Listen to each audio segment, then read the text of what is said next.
बिस्मिल्लाहिर्रहमानिर्रहीम। अस्सलाम वालेकुम। मेरा नाम अदनान अली है और मैं हूँ डिप्टी प्रोसिक्यूटर ICT। आज जो मैं टॉपिक आपके लिए लेके आया हूँ, वो टॉपिक है रिगार्डिंग गवाहान के बयानात कत्ल के मुकदमों में। कत्ल के मुकदमों में जो ज़्यादा तरतीब होती है वो ये होती है कि आप जो फार्मल गवाहान हैं उनसे स्टार्ट लेते हैं, और जो IO है या रिकवरी का गवाह है या जो प्राइवेट गवाह हैं वो बाद में आएंगे। सबसे पहले जो है ना, जो जो जिन गवाहान ने कम काम किया है या उनका थोड़े बयान है, उनको आप पहले लेके आते हैं। मैं मिसाल के तौर पर बताऊंगा। सबसे पहले हम आपके सामने रखेंगे FIR का गवाह, कि FIR का गवाह कोर्ट में आएगा और क्या कहेगा, और कोर्ट में आके कहेगा कि मैं फ़लाँ दिन फ़लाँ जगह पे फ़लाँ पुलिस स्टेशन में पोस्टेड था और फ़लाँ पुलिस वाला मेरे पास कंप्लेंट लेके आया। कंप्लेंट फ़लाँ बंदे ने लिखी हुई थी। मैंने वो कंप्लेंट जो है उसके मुताबिक FIR रजिस्टर की, और FIR जो है ना उसके साथ उसने एग्जिबिट लगाना है। ये तरीकाकार ये है कि कोई भी डॉक्यूमेंट जिस बंदे ने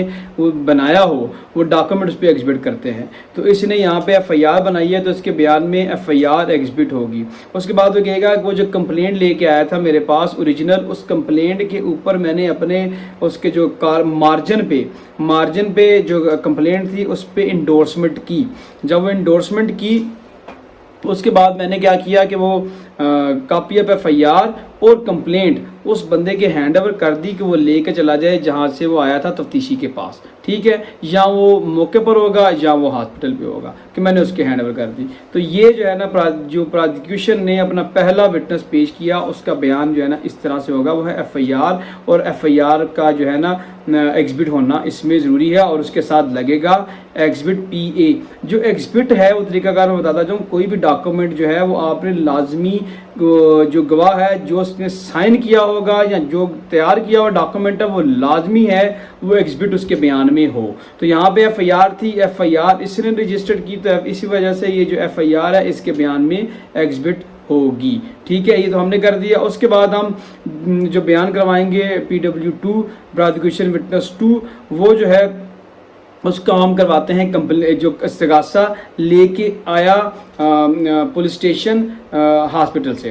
तो वो कहेगा कि फ़लाँ दिन मैं थाने में मौजूद था और जब इंफॉर्मेशन मिली कत्ल की तो मैं फ़लाँ बंदे के साथ, मतलब IO तफ्तीशी के साथ चला गया इधर हॉस्पिटल में, और हॉस्पिटल में जो मुद्दई थे उन्होंने कत्ल की इन्फॉर्मेशन दी उस IO को। IO ने वो जो है ना इस्तिगासा मुरतब किया। ठीक है, इस्तिगासा मुरतब किया और इस्तिगासा जो कंप्लेंट है वो मेरे हैंड ओवर की। मैंने लेके उसे आ गया थाने में आके मैंने फ़लाँ पुलिस अफसर के हवाले की कि इस पर FIR रजिस्टर कर दो। उसने FIR रजिस्टर की और उसने वो कंप्लेंट और वो जो FIR है, कॉपी ऑफ FIR और ओरिजिनल कंप्लेंट मेरे हवाले की। मैं वो लेके फिर दोबारा से पुलिस स्टेशन आया और वो मैंने हैंड ओवर कर दी IO के, और IO ने मेरा फिर 161 का बयान लिखा। ठीक है, ये बात यहाँ पर इस विटनेस की ख़त्म होगी। अब जो नेक्स्ट विटनेस है आसान विटनेस, वो है जिसने मौका सिक्योर किया हुआ है। वो कहता है कि फ़लाँ दिन मैं फ़लाँ जगह पे पोस्टेड था। मुझे IO ने कहा, इंस्ट्रक्शन दी कि आप फ़लाँ जगह पे मौके पे पहुंच जाओ और मौके पे वहाँ पे जाके आप मौके को सिक्योर कर लो। तो मैंने वहाँ पे जाके मौके को सिक्योर कर दिया और किसी बंदे को वो जो है ना जो मौका है उसमें सबूत मटाने नहीं दिए या सबूत ऐड नहीं करने दिए। मैंने वहाँ पे जाके मौका सिक्योर किया। फिर बाद में जब वहाँ पे IO आया, तफ्तीशी अफसर आया, उसने मेरा 161 का बयान लिखा। ये तो PW3 हो गया। उसके बाद आ जाता है ड्राफ्ट्समैन जो है वो क्या IO बुलाता है उसको, IO ड्राफ्ट्समैन को कि तुम मौके पर आओ। जब वो मौके पर आता है उधर साथ ही जो मुद्दई होते हैं, प्राइवेट पार्टीज होती है, वो आ जाती है मौके पे, और जो ड्राफ्ट्समैन होता है वो वहाँ पे रफ नोट्स लेता है मौके के कि फ़लाँ जगह पे कौन सा बंदा था, किस तरह से खड़ा था, किसने किसको फायर मारा।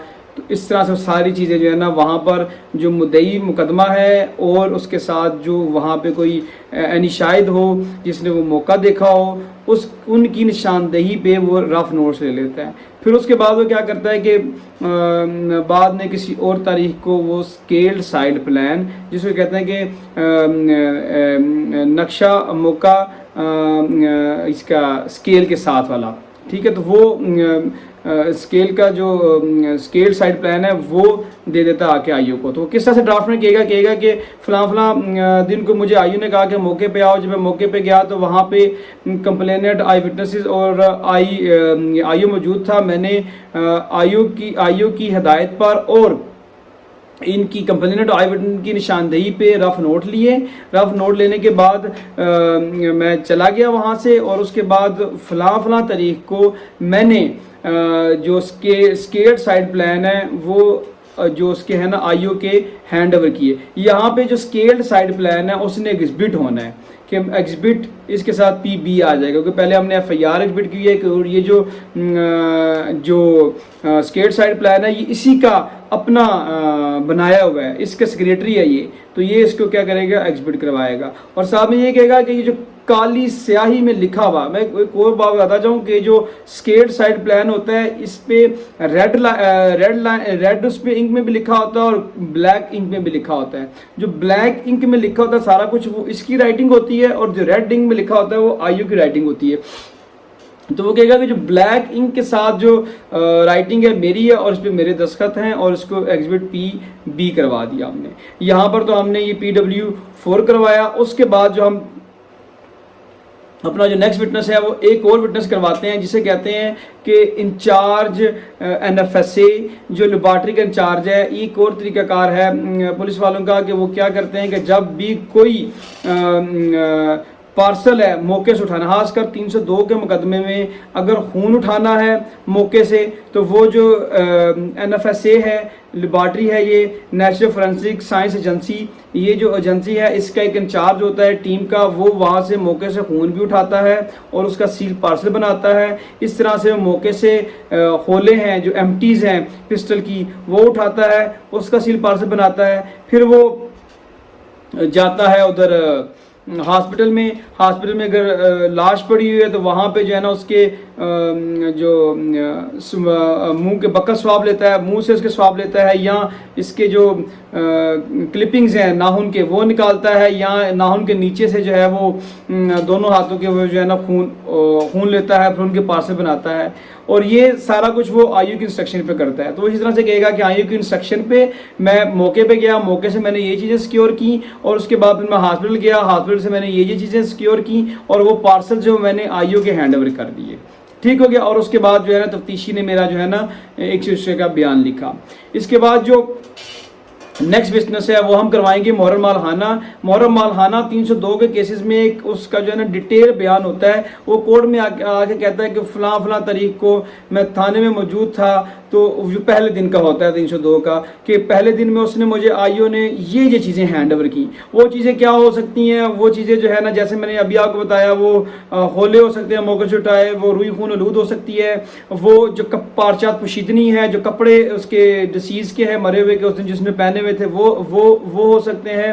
उसके साथ साथ जो है जो उसकी तलाशी जो कि उसकी ली गई, उसकी जेब से चीज़ें रिकवर की हैं वो चीज़ें हो सकती हैं। यहाँ जो पार्सल है ये जो इंचार्ज से लिए हैं NFS टीम से वो हो सकते हैं, वो मुहर्रम मालहाना को हैंड ओवर करते हैं। फिर उसके बाद जो मुहर्रम मालहाना का फिर जो बयान होता है इसने फिर ये जो सैम्पल पार्सल्स हैं ये भिजवाए भी होते हैं। वो उससे और बाद है उसके जो पिस्टल रिकवर हुई होती है वो उसको दी जाती है एक और डेट के ऊपर, वो उसका बयान भी करवाता है। और उसके बाद जो है ना वो एम्प्टीज जो है ना वो भी भिजवाता है, और रुई खून आलूद भी भिजवाता है। वो उसके बाद जो पिस्टल है वो भी भिजवाता है। तो मुहर्रम मालहाना का बयान इस हद तक होगा। उसके बाद में जो नेक्स्ट विटनेस है वो है जो लेके जाता है मुहर्रम मालहाना से लेके जो पार्सल्स हैं लेके जाता है लेबॉर्ट्री। तो जो लेबॉर्ट्री लेके जाने वाला है वो कहेगा कि मैं फलां तारीख को उसमें मौजूद था थाने में, तो मुझे आईओ ने इंस्ट्रक्ट किया कि आप जो है ना मुहर्रम से लेके फलां पार्सल चले जाओ। तो पार्सल जाके मैंने फिर फलां लेबॉर्ट्री में जमा कराया वो रोड सर्टिफिकेट मुझे मुहर्रर ने दिया था, उस पर फिर लिबर्टी ने उसकी बैग पे जो है लिबर्टी ने उसको टेस्ट किया कि वाकई इसने जो है ना हम यहाँ का जमा कराया, और फिर वो रोड सर्टिफिकेट ला के मैंने जो है ना वापस कर दिया मुहर्रर को। तो आई होप आपको ये टॉपिक आपका पसंद आया होगा, क्योंकि ये टॉपिक जो था थोड़ा सा कॉम्प्लिकेटेड था। टॉपिक ये था कि बहुत ज़्यादा विटनेस हमने कवर किए हैं, हमने सिर्फ आईओ को छोड़ा है और जो रिकवरी का विटनेस है उसको छोड़ा है, और हमने जो मुद्दई मुकदमा होते हैं, जो आई विटनेस होते हैं, उनको छोड़ा है। अदरवाइज जो फार्मल्स गवाह जो ज़्यादातर केसेस में जितने हैं वो ऑलमोस्ट हमने कवर करने की कोशिश की है, और आई होप को आपको टॉपिक अच्छा लगा होगा।